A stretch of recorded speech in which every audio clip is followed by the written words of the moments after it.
হঠাৎ জুলাই শহীদ স্মৃতি ফাউন্ডেশন থেকে সরে দাঁড়ালেন শারজিস আলম। কী কারণ, কেনই বা তিনি হঠাৎ করেই ছেড়ে দিলেন জুলাই শহীদ স্মৃতি ফাউন্ডেশনের সাধারণ সম্পাদকের দায়িত্ব? আসুন জেনে নেই বিস্তারিত। জুলাই শহীদ স্মৃতি ফাউন্ডেশনের সাধারণ সম্পাদকের পদটিতে শারজিস আলম আর নেই। সংগঠনের গঠনতন্ত্র, কাঠামো এবং কার্যপ্রণালীতে পরিবর্তনের ফলে বিলুপ্ত করা হয়েছে এই পদটি। 22 জানুয়ারি বুধবার সকালে ফাউন্ডেশনের সাবেক সাধারণ সম্পাদক শারজিস আলম তার ভেরিফাইড ফেসবুক অ্যাকাউন্টে দেওয়া একটি স্ট্যাটাসে বিষয়টি নিশ্চিত করেন। শারজিস আলম জানান, ফাউন্ডেশনের কার্যক্রম আরও দ্রুত এবং সুশৃঙ্খল করতে সাধারণ সম্পাদক পদটি তুলে দিয়ে একটি নতুন কাঠামো তৈরি করা হয়েছে। এখন থেকে ফাউন্ডেশনের সার্বিক কার্যক্রম পরিচালনা করবে একটি এক্সিকিউটিভ কমিটি, যেখানে প্রধান হিসেবে থাকবেন চিফ এক্সিকিউটিভ অফিসার সিইও। বর্তমানে মীর মাহবুব রহমান স্নিগ্ধ সিইও পদে দায়িত্ব পালন করছেন।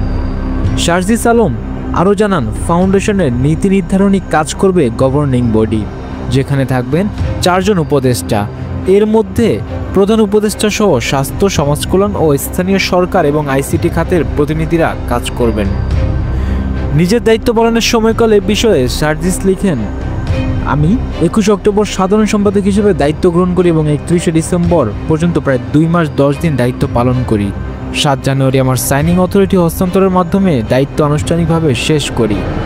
এই সময়ের মধ্যে শহীদ পরিবারের জন্য ফাউন্ডেশনের উল্লেখযোগ্য কাজ করেছে। ভেরিফাইড 826 জন শহীদ পরিবারের মধ্যে 628 জন এবং প্রায় 11,000 আহত ব্যক্তিদের মধ্যে 2,000 জনকে আর্থিক সহায়তা দেওয়া হয়েছে। দায়িত্ব থেকে সরে আসার কারণ ব্যাখ্যা করে শারজিস বলেন, আমি মনে করছি ফাউন্ডেশনে প্রয়োজনীয় সময় দেওয়া আমার পক্ষে সম্ভব নয়, তাই সরে দাঁড়ানোই সঠিক সিদ্ধান্ত। নিজের সীমাবদ্ধতা স্বীকার করা কোনো দুর্বলতা নয়, বরং এতে সৎ সাহস লাগে। আমি চেষ্টা করছি আমার দায়িত্বের প্রতি সৎ থাকতে।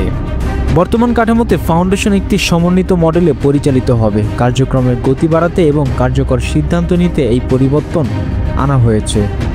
শারজিস আলমের এই পদত্যাগ ও নতুন কাঠামো তৈরি ঘোষণা সামাজিক যোগাযোগ মাধ্যমে বেশ আলোচনা তৈরি করেছে। তবে তার সৎ এবং দায়িত্বশীল পদক্ষেপ নেটিজেনদের কাছ থেকে ইতিবাচক প্রশংসা কুড়িয়েছে।